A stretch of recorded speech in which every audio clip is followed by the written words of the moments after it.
সবই আছে, শুকর আলহামদুলিল্লাহ। বাবা ঘনশ্যাম, ঘনশ্যাম, আল্লাহ তোমাকে 1000 বছর বাঁচিয়ে রাখুক। তুমি আমার বৌমার কাছে আমার ইজ্জত রেখেছো, আমি তোমাদের উপকার কোনোদিন ভুলবো না, কোনোদিন ভুলবো না। উপকার কি চাচা, এ তো আমার কর্তব্য।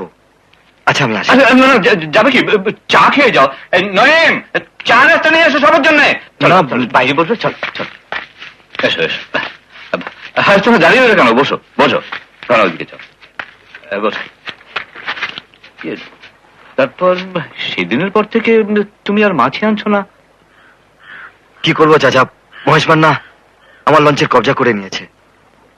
তোমার বোট? কেন কবজা কেন করেছে? ওই লঞ্চের জন্য উনি আমার কাছ থেকে একসঙ্গে 25,000 টাকা চান, আর আমি এতগুলো টাকা একসঙ্গে কোত্থেকে পাই বলুন?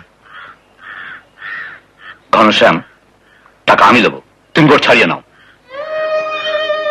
আপনি এতগুলো টাকা? বাবা, আমি যদি তোমার কোনো উপকারে আসতে পারি তো নিজেকে ধন্য মনে করবো। কিন্তু এর মধ্যে কিন্তুর কি আছে? ঠিক আছে, তুমি আস্তে আস্তে ফিরিয়ে দিও। বাবা, মানুষই যদি মানুষের উপকারে না আসে তাহলে আসবেটাকে? বসে চাচা, আজ আপনাকে দেখে মনে হচ্ছে দুনিয়াতে শুধু মহেশ মান্নার মতো শয়তানি নয়, আপনার মতো ফেরেশতাও আছে। কি যে বলো। চোখ গোল্লা করে দেখছো কি লালজি? ওটা লঞ্চ নয়, ওটা হচ্ছে কিং ডাক। কিং ডাক মানে রাজহাঁস। হ্যাঁ, সে তো ঠিক আছে। আমি তো তোমাকে জলের দরে জিনিসটা দিয়ে দিচ্ছি। ওয়াটার রেট মাত্র 50,000 টাকা, কিন্তু আজই নিতে হবে। हाँ, আমি তো আজই খরিদ করতে চাই। ये देखिए रुपया भी ले आया। বাবা, लेकिन घनश्याम যদি কোনো গড়বড় করে তো? ঘনশ্যাম কি করে গড়বড় করবে? কি করে করবে? আমি কাগজ এনেছি, আপনি কাগজ দেখুন। আমি থানা থেকে অর্ডার নিয়ে এসেছি। দিন ছাড়ুন। महेश बाबू, वो परमिट तो हमारे नाम से बना दीजिए ना। হ্যাঁ চলুন থানায়। হ্যাঁ, চলিয়ে, চলিয়ে। থানায় যাবার আর দরকার নেই মহেশ বাবু, পারমিট আমার নামেই থাকুক, আর ওনার টাকা ওনাকে ফিরিয়ে দিন। কেন? এ বোট তুমি তো দূরের কথা, তোমার বাপও বিক্রি করতে পারবে না। তুই বাধা দেবার কে রে? তোর কাগজপত্র সমস্ত আমার হাতে রয়েছে, সেটা ভুলে যাচ্ছিস? আমি ভুলিনি মহেশ মান্না, মনে হচ্ছে তুমি ভুলে গেছো। টাকা দেবার শেষ সময় আজ রাত অব্দি আছে। কিন্তু তুই টাকা দিবি কোত্থেকে? সেটা পরের কথা, আগে তুমি লালার টাকা ফেরত দাও। हाँ हाँ, घनश्याम हमारे साथ भी धोखा किए थे महेश बाबू, हमारे माफ करिए देना। টাকা দে, টাকা দে।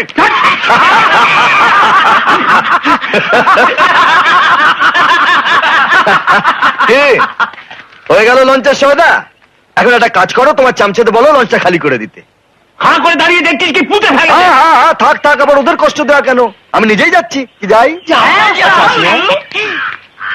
কে আসবো?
তুমি যাবে না আমি পাঠাবো?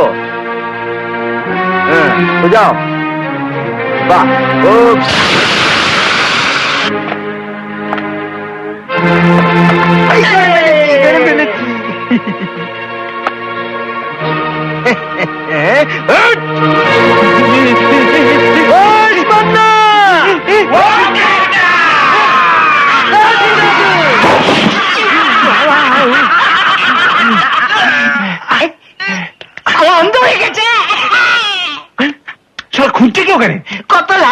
লাঠি শালা মার লাঠি লাঠি! এই মহেশ মান্না, আমি ইচ্ছে করলে আমার দলিলটা তোমার কাছ থেকে কেড়ে নিতে পারতাম, কিন্তু তা আমি করব না। বলা মান্না বাবু 25,000 পুরো আছে, গুনে নেবেন। এখন এই দলিলটার পিছনে লিখে দিন আপনার পুরো টাকাটা শোধ হয়ে গেল। হ্যাঁ, আজ জমছে দে না। কলমটা আছে না দেবো? আছে আছে, দে দে। ওই হারামজাদাদের আমি এমন মজা দেখাবো যে সারা জীবন ভুলতে পারবে না। আর কথা, ওই শালা ঘনা আপনার সাথে কবর উঠকে উঠকে নাচছিল।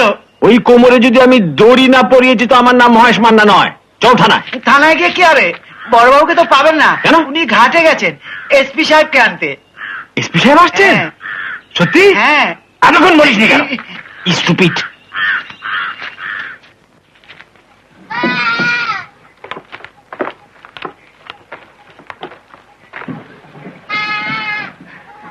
চুপ, এই চুপ।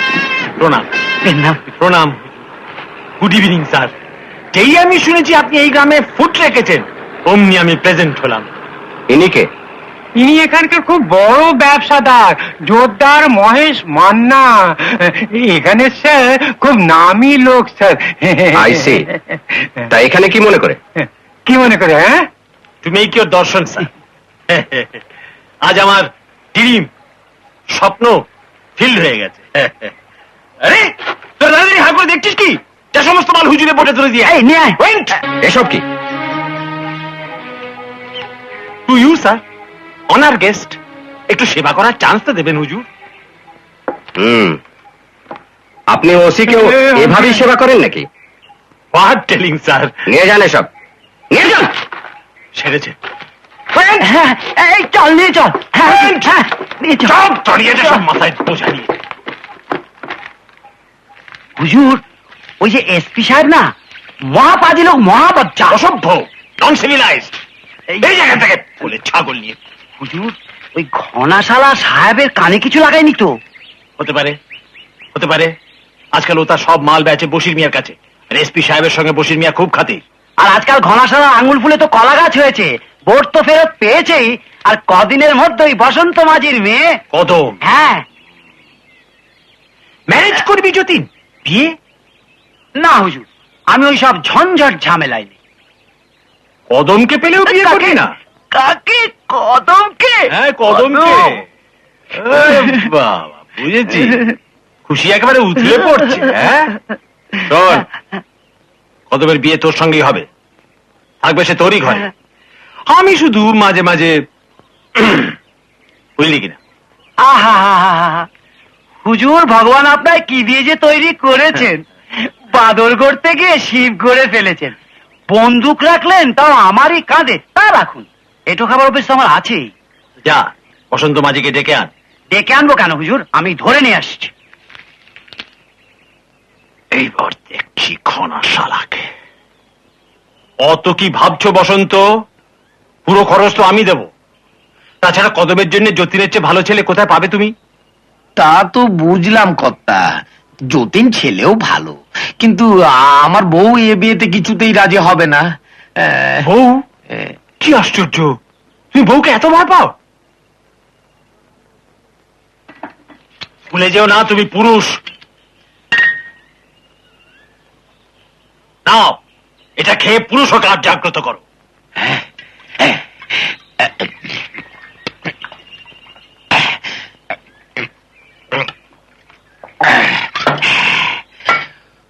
বিয়ে? এ বিয়ে হবে, হতেই হবে। আমার বউশালী মাঝখানে কথা বলবার কে? হ্যাঁ? বাড়ির মালিক আমি। এক্সেলেন্ট। এই তো এতক্ষণে পুরুষ হকে আর জাগ্রত হয়েছে। যতীন, যাই কর্তা। আহা, দেখছো দেখছো বসন্ত, তোমার জামাইকে কেমন মানিয়েছে? বাহ বাহ বাহ বাহ, খুব সুন্দর মানিয়েছে। প্রণাম হই হবু শ্বশুর মশাই। থাকো বাবা জীবন। তা তুমি দেখতে পাচ্ছ যতীন তৈরিই আছে। তুমি শুধু কদমকে যতীনের বাড়িতে পৌঁছে দাও, ব্যাস তোমার কাজ শেষ। ঠিক আছে, ঠিক আছে কর্তা, আমি এক্ষুনি যাচ্ছি। চলো বাবা চলো। আবার কি হলো? ইয়ে আপনি একটু পদধূলি দেবেন না কর্তা? হ্যাঁ সেটা ঠিক উচিত হবে না। আসো না, ঘনা ঝামেলা করতে পারে, তাই এই বিয়ে ব্যাপারটা কাউকে বলো না। আরে না, কাউকে বলবো না। এই নাও হ্যাঁ, দুটো বোতল।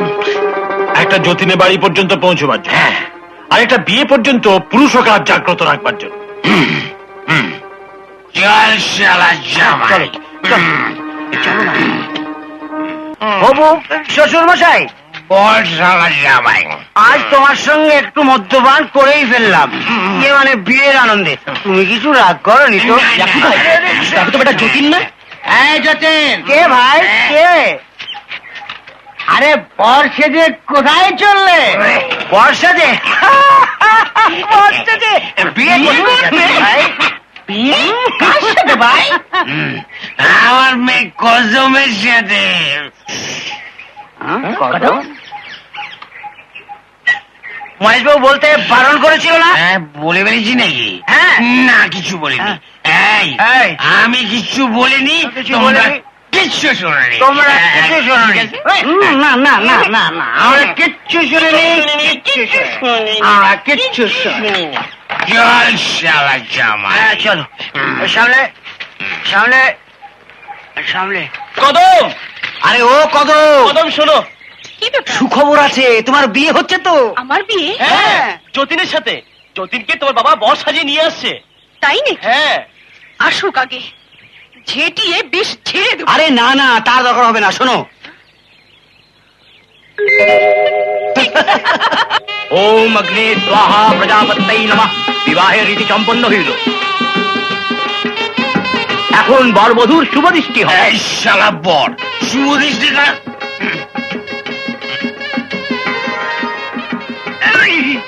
তুই? হ্যাঁ প্রাণনাথ, আমি তোমার পত্নী গো।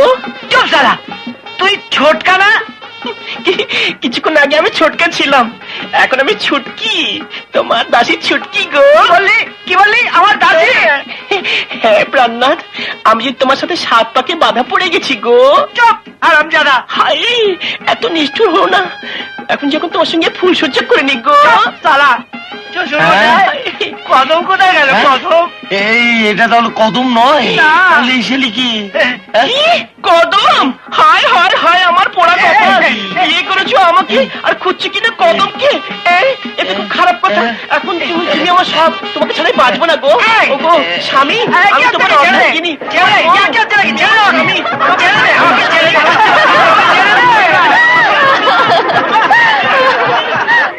একটা কথা বলছিলাম, কি? বোটের ঝামেলা তো মিটলো, এবার খরমার বিয়ের কথাটা একটু ভেবে দেখো না। কথাটা ঠিকই বলেছো। মেয়ে কিন্তু আমি পছন্দ করেই রেখেছি। মেয়েটি কে? আমাদের কদম গো, জানো কতবার খরচ ঝামেলা খুব সুন্দর মানাবে বলো? ঠিকই বলেছো, আমি ওর বাবার সঙ্গে কথা হ্যাঁ তাই বলো।